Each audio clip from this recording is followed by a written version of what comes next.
Hello everyone, welcome to Eklavya study point. My name is Sachin. आज मैं आप सभी को क्लास 11 पॉलिटिकल साइंस से जो आपका थर्ड चैप्टर है इलेक्शन एंड रिप्रेजेंटेशन, इसकी बहुत ही इजी समरी करवा दूंगा और आपको पूरा चैप्टर बहुत अच्छे से समझ में आ जाएगा। तो चलिए वीडियो को आगे बढ़ाते हैं। कोई क्वेरी होती है तो आप इंस्टा पे पूछ सकते हैं और आपको हमारे पीडीएफ नोट्स टेलीग्राम ग्रुप पे मिल जाएंगे @class11ESP। सारे नोट्स फ्री हैं भाई, डाउनलोड मारो और पढ़ो। ठीक है, ये यूजर नेम है, यहाँ पे आप अपना मैसेज भेज सकते हैं अगर आपको कोई भी सवाल हो मन में। ठीक है, तो सबसे पहले देखो, इलेक्शन एंड रिप्रेजेंटेशन हमारा चैप्टर है। तो अपने को इलेक्शन का मतलब तो पता ही होगा, चुनाव, इलेक्शंस, लेकिन रिप्रेजेंटेशन का मतलब क्या होता है उसके लिए आपको समझना पड़ेगा रिप्रेजेंटेटिव किसे कहते हैं, ना। तो जब आप इलेक्शन में जाते हो तो जो इलेक्शन का पूरा प्रोसेस होता है, आप उसमें एक बंदे को चुनते हो जो आपका रिप्रेजेंटेटिव होता है, जो आपको रिप्रेजेंट करता है। तो the person chosen by the citizens, है ना, आपका जो एरिया है वहां से जिसको भी आपने वोट दिया है और अगर वो वहां से जीता है तो वो आपका रिप्रेजेंटेटिव होगा। जब वो असेंबली में जाके बैठेगा तो वो आपके क्षेत्र की आवाज वहां पर बनेगा। यानी कि जो स्टेट असेंबली होगी या पार्लियामेंट में जब वो जाएगा तो आप लोगों को वो रिप्रेजेंट करेगा। ठीक है, आपके बिहाफ पर वो वहां जाके बैठेगा और आपके एरिया को रिप्रेजेंट करेगा। तो India has a very large population and a big area. India का एरिया बहुत बड़ा है, इंडिया की पॉपुलेशन बहुत बड़ी है, आपको पता है करोड़ों में है। इन सभी चीज़ों की वजह से सारे के सारे सिटीजन्स तो नहीं बैठ सकते जाके पार्लियामेंट में लॉ बनाने के लिए, है ना। तो अपने को चाहिए कि एक रिप्रेजेंटेटिव हो जो अपने एरिया को रिप्रेजेंट करता हो, क्योंकि भाई करोड़ों लोग तो बैठ नहीं पाएंगे पार्लियामेंट में ना जाके। तो ये सारी बातें होती हैं, तो इसीलिए हमें किसी एक को चुनना पड़ता है। तो डेमोक्रेसी यहाँ पे एक वर्ड आता है। जब आप इलेक्शन की बात करते हो तो इट मीन्स आप डेमोक्रेसी की बात कर रहे हो। ये आपस में एक ही कॉइन के दो साइड्स हैं। डेमोक्रेसी मीन्स जब लोग अपने लिए अपने रिप्रेजेंटेटिव्स को इलेक्ट करते हैं, अपने में से ही किसी को, है ना। हमारे में से ही कोई होता है, ये तो है नहीं हम राजा महाराजा को चुन रहे हैं। हमारे में से कोई होता है, वो नेता बनता है, हम उसको चुनते हैं और वो जाके असेंबली में बैठता है, पार्लियामेंट वगैरह में। दो तरीके की डेमोक्रेसी होती है। एक होती है डायरेक्ट डेमोक्रेसी, यानी कि सिटीजन्स खुद लॉ बनाएंगे बैठ के। जैसे पुराना टाइम होता था ना, एंशियंट ग्रीस, ग्राम सभा वगैरह में, पंचायत वगैरह में भी लोग खुद बैठ के और डिसीजंस लेते हैं अपने लेवल पे। ये होता है डायरेक्ट इन्वॉल्वमेंट। एक होती है इनडायरेक्ट डेमोक्रेसी, यानी कि आप अपने रिप्रेजेंटेटिव को इलेक्ट करते हो, वो जाएगा गवर्नमेंट की प्रोसीडिंग्स में, आगे जो भी काम करना है वो ही करेगा। जैसे इंडिया, इंग्लैंड, यहाँ पे ये सब होता है कि इलेक्शंस होते हैं हर 5 साल बाद। आप किसी को भेजते हो, वो वहां पे जाता है और आपकी बातों को रखता है। तो ये दो तरीके की डेमोक्रेसी हो गई जो बहुत ही ईजी है। इलेक्शन एंड डेमोक्रेसी मैंने आपको बताया है एक ही कॉइन के दो साइड्स हैं भाई। इलेक्शन के बिना डेमोक्रेसी अधूरी, डेमोक्रेसी के बिना इलेक्शंस अधूरे। होता क्या है, विदाउट इलेक्शंस डेमोक्रेसी काम नहीं करेगी, क्योंकि इलेक्शन से ही लोग वो राइट पा पाते हैं जिससे कि वो अपने लीडर्स को चुनते हैं। और डेमोक्रेसी नहीं होगी तो इलेक्शंस का तो कोई मीनिंग ही नहीं बचेगा, है ना। फेयर और वो सब चीजें तो, फेयरनेस वगैरह तो रहेगी नहीं, बायस्ड भी हो सकती हैं चीजें। इंडिया का इलेक्शन सिस्टम मैं आपको बताता हूं। इलेक्शन सिस्टम इन इंडिया, तो हमारा जो कॉन्स्टिट्यूशन है वो हमारे यहाँ पे क्लियरली बताता है कि इलेक्शंस कैसे होंगे और उसका प्रोसेस क्या होगा। तो इलेक्शंस करवाने के लिए हमारे इंडिया में एक अथॉरिटी है जिसको द इलेक्शन कमीशन कहा जाता है। ये एक ऐसा कमीशन है जिसका काम है इलेक्शन करवाना। ओके, तो it also lays down the rules and procedures to conduct election. जो भी इलेक्शन से रिलेटेड रूल्स होते हैं, जो भी इलेक्शन से रिलेटेड प्रोसीजर्स होते हैं, वो सारी की सारी चीजें इलेक्शन कमीशन ही बनाता है। जो वोट्स की काउंटिंग होती है, रिजल्ट का अनाउंसमेंट होता है, ये सारा का सारा काम कौन करता है? ये सारा का सारा काम इलेक्शन कमीशन का है। ओके, अब आपको समझ आया होगा। तो हमारे देश में इलेक्शन कमीशन कब बना था और इसका पहला कमिश्नर कौन था? तो according to article 324 of Indian constitution there will be an independent election commission. याद रखिएगा, ये इलेक्शन कमीशन किसी के दबाव में नहीं होता, ये इंडिपेंडेंट है अथॉरिटी। और इसमें टोटल 3 मेंबर्स होंगे। एक चीफ इलेक्शन कमिश्नर होगा और 2 इलेक्शन कमिश्नर्स होंगे। एक चीफ होगा जो मेन है। तो मिस्टर सुकुमार सेन इंडिया के पहले इलेक्शन कमिश्नर थे। याद रखिएगा ये नाम, एमसीक्यूज में भी आता है, आगे की क्लासेस में भी आप इसको पढ़ेंगे। सुकुमार सेन जो थे वो थे। इलेक्शन कमीशन का रोल क्या है अब ये समझो। देखो भाई, इलेक्शंस करवाना, जो भी ऑर्गेनाइज मतलब करने का काम है, इलेक्शंस कैसे कंडक्ट होंगे, पार्लियामेंट के हों चाहे स्टेट लेजिस्लेचर्स के हों, चाहे प्रेसिडेंट का इलेक्शन हो, वाइस प्रेसिडेंट का इलेक्शन हो, ये सारी चीजें कंडक्ट करवाने का काम इलेक्शन कमीशन करती है। और जितने भी रूल्स होते हैं, गाइडलाइंस होती हैं इलेक्शंस की, वो भी इलेक्शन कमीशन ही जारी करती है। ठीक है। वोटर्स का जो रजिस्ट्रेशन होता है, जो आपका वोटर आईडी कार्ड बनता है, वो भी इलेक्शन कमीशन ही देखती है, मैनेज करती है।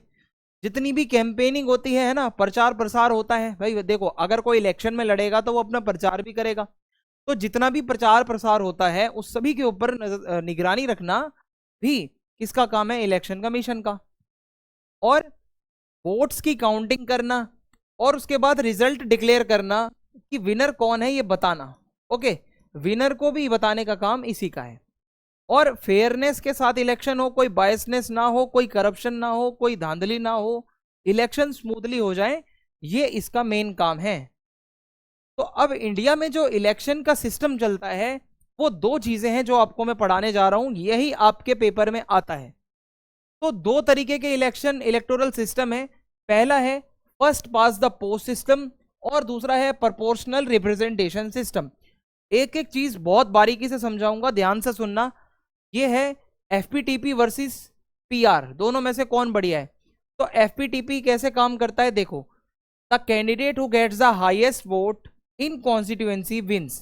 ठीक है, मान लो ये कॉन्स्टिट्यूएंसी है, यहाँ पे candidate A, candidate B, candidate C है। अगर ए को मिले 100 वोट, बी को मिले 50 वोट, सी को मिले 150 वोट, तो सी के पास ज्यादा वोट्स हैं तो ये जीत जाएगा, जिसके पास ज्यादा वोट्स होंगे वो जीत जाएगा।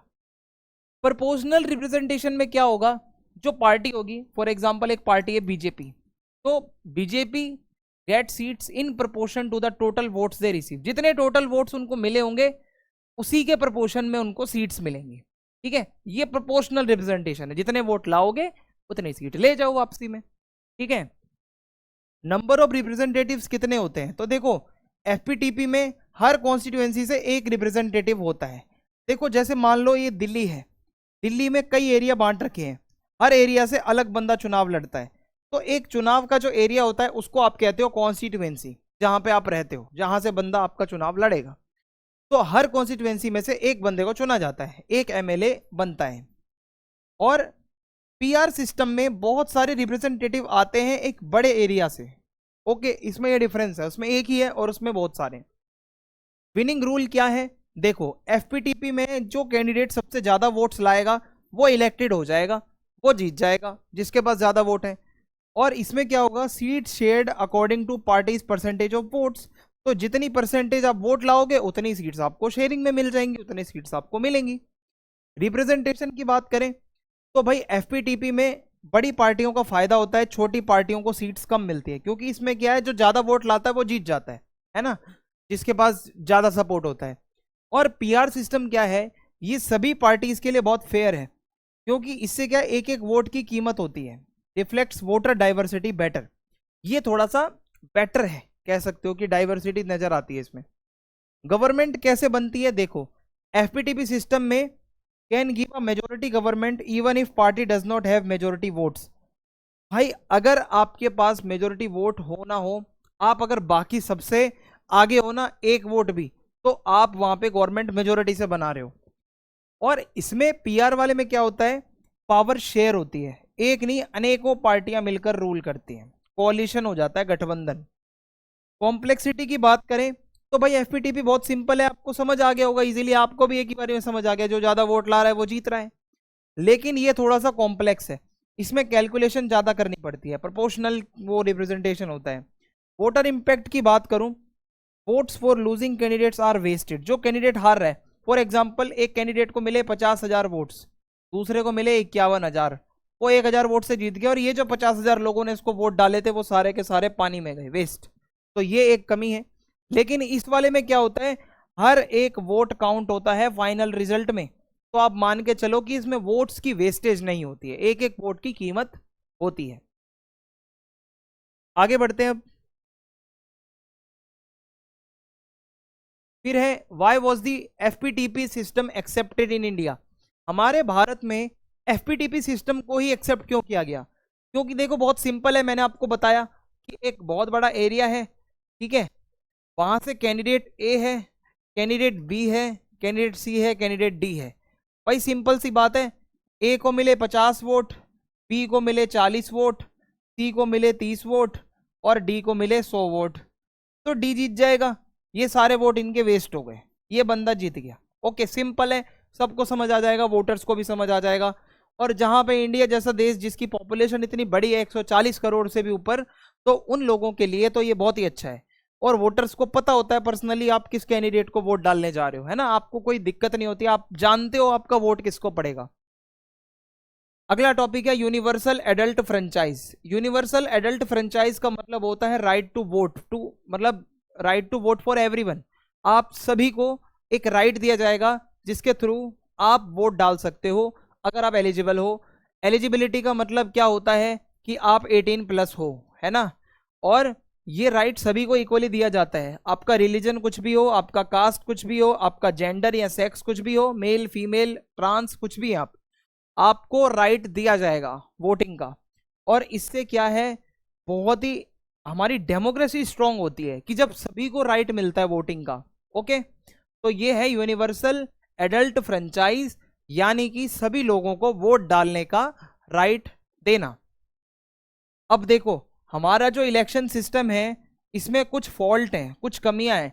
जैसे कुछ नेता वोट को खरीद लेते हैं पैसे देके, एक रात 2 रात पहले जाकर वो 1000 की पत्ती पकड़ा देंगे। सॉरी, अब तो बंद हो गई 1000 की पत्ती, पहले बहुत आती थी भाई, वो 2000 की पत्ती पकड़ा दी, 500 का नोट पकड़ा दिया, चलो भाई हमें वोट डाल देना। स्प्रेड कम्युनलिज्म, कुछ लोग जो होते हैं वो हिंदू मुस्लिम करते हैं, है ना, कम्युनिटीज को भड़काते हैं। कुछ लोग वायलेंस करवा देते हैं, कास्ट के नाम पे वोट मांगते हैं, रिलीजन के नाम पे वोट मांगते हैं। कुछ नेता ऐसे होते हैं जो क्रिमिनल केसेस में इन्वॉल्व होते हैं। कुछ नेता बड़े बड़े प्रॉमिस करते हैं, जी मैं ये कर दूंगा, जी मैं वो कर दूंगा जी, पर होता उनसे कुछ नहीं है। और बहुत ज्यादा मसल एंड मनी पावर, है ना, मनी पावर, अपने पैसे पे उछलना, प्रचार प्रसार ऐसा कर दो कि बस देखती रह जाए दुनिया की कोई प्रचार चल रहा है, लेकिन जनता का जब काम करने की बारी आती है तो 1 रुपया जेब से नहीं निकलता। ये हमारा इलेक्शन सिस्टम का फॉल्ट। हमारा अगला टॉपिक है रिजर्वेशन ऑफ कॉन्स्टिट्यूएंसीज। देखो भाई, हमारे देश में जो कॉन्स्टिट्यूएंसी होती है, अब ये वर्ड तो आपको समझ आ ही गया होगा भाई, एक एरिया जहां पे आप रहते हो, जहां पे आप वोट डालने जाते हो, वो कॉन्स्टिट्यूएंसी कहलाता है। तो रिजर्वेशन का मतलब क्या होता है, बुक कर देना कि वो सीट जो होगी जहां से बंदे चुनाव लड़ेंगे वो इस पर्टिकुलर कैटेगरी वाले के लिए ही है, वो ही कैटेगरी का बंदा चुनाव लड़ सकता है। कैसे? इलेक्शंस में देखो, आपको पता है जो ज्यादा वोट लाता है वो जीत जाता है। प्रॉब्लम क्या है, जो छोटे छोटे ग्रुप्स हैं जैसे SC ST कैटेगरी वाले लोग हैं ना, ये थोड़े बेचारे पिछड़ जाते हैं, क्योंकि जो डोमिनेंट कास्ट के लोग होते हैं वो जीत जाते हैं क्योंकि ज्यादा वोट चाहिए और उनको पता है कि वो मेजोरिटी में होंगे, उनका इन्फ्लुएंस ज्यादा होगा तो वो जीत जाएंगे। तो ऐसे में रिजर्वेशन दी जाती है कि कुछ कॉन्स्टिट्यूएंसी, जैसे मान लो दिल्ली है, इसका एक ये एरिया है, ये रिजर्व कर दिया गया SC कैटेगरी के लिए, तो यहाँ से जो MLA के लिए कैंडिडेट खड़ा होगा वो SC कैटेगरी का ही हो सकता है, जनरल कैटेगरी या OBC का नहीं खड़ा हो सकता। तो ये रिजर्वेशन हो जाएगी, तो डोमिनेंट कास्ट वाले आ ही नहीं पाएंगे यहाँ पे चुनाव लड़ने। तो इसका ये एक सॉल्यूशन है इस प्रॉब्लम का। अगर डोमिनेंट कास्ट वाले ज्यादा इन्फ्लुएंस कर रहे हैं तो ऐसे में इसका सॉल्यूशन होता है कि आप रिजर्वेशन दे दो उस जगह पे। होगा क्या, जितने भी वोटर्स होंगे वो वोट डालने जाएंगे, ठीक है, वोटर्स तो सारे वोट डालने जाएंगे, जनरल SC ST OBC सब जाएंगे, लेकिन जो वहां पे candidate A, candidate B, candidate C और कैंडिडेट D होगा, ये सारे के सारे SC कैटेगरी के होंगे, अगर वो SC वालों के लिए रिजर्व है वो वाली जो सीट है। तो ये एक प्रॉब्लम को सॉल्व करने का एक तरीका था, ठीक है। अब लोकसभा में कितनी सीट्स रिजर्व हैं 2019 के अकॉर्डिंग अगर मैं आपको बताऊं तो टोटल 543 सीट्स हैं, ठीक है, ये 2019 का डेटा बता रहा हूँ। 543 सीट्स, SC कैटेगरी के लिए 84 सीट्स और ST के लिए 47 सीट्स। ये जो 84 सीट्स हैं, जिस भी कॉन्स्टिट्यूएंसी से ये MP आ रहा होगा वो सिर्फ SC कैटेगरी का ही बंदा वहां से लड़ा होगा चुनाव, ठीक है। तो seats are in proportion to their population share, ठीक है, जितना पॉपुलेशन होगा उस हिसाब से ही वहां पे जिस स्टेट की जितनी पॉपुलेशन उसके अकॉर्डिंगली वहां पे उसको सीट्स मिलती हैं। तो रिजर्वेशन जो है ये 10 साल के लिए लाया गया था, लेकिन इसको कई बार आगे बढ़ाया गया है, अब ये 2030 तक आगे बढ़ा दिया गया है। तो आप ये मान के चलो कि 1950 वाली चीज को 2030 तक अभी तक हम खींच चुके हैं रिजर्वेशन को, हर 10 साल 10 साल 10 साल करते करते करते ये SC ST OBC का रिजर्वेशन चलता आ रहा है। अब देखो, who decides which seats are reserved. ये रिजर्वेशन का काम जो है ये कौन डिसाइड करता है? ये रिजर्वेशन का काम डिसाइड करती है डीलिमिटेशन कमीशन।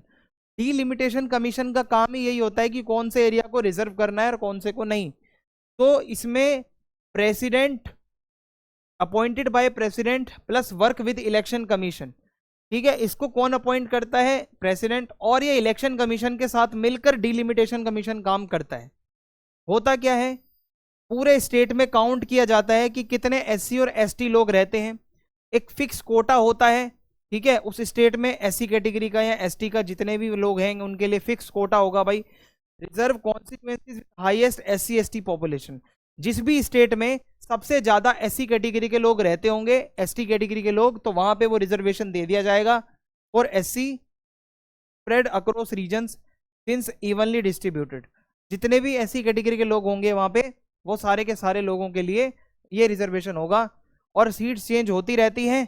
कभी देखो होता क्या है, ये सीट है आज SC की है, हो सकता है कल OBC की हो सकता है अगली बारी ये फिर जनरल की हो।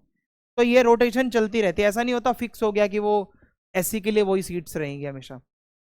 विमेन के लिए भी रिजर्वेशन है, फ्यू विमेन गेट इलेक्टेड। जो थोड़ी बहुत महिलाएं आती हैं हमारे पार्लियामेंट में उनके लिए भी रिजर्वेशन होता ही है। तो ऑलरेडी 1/3 सीट्स जो हैं वो पंचायत और म्यूनिसिपालिटीज, ठीक है, जो अपनी पंचायत होती है गांव वगैरह में, और म्यूनिसिपालिटीज जो शहरों में MCD वगैरह होती हैं उसके इलेक्शंस में भी विमेन की सीट्स होती हैं 1/3। और अब नारी शक्ति वंदन अधिनियम 2023 में आया था, इसमें यह बताया गया कि 1/3 सीट्स जो हैं वो लोकसभा और स्टेट असेंबलीज में भी महिलाओं के लिए रिजर्व होंगी, विमेन के लिए रिजर्व होंगी, ठीक है।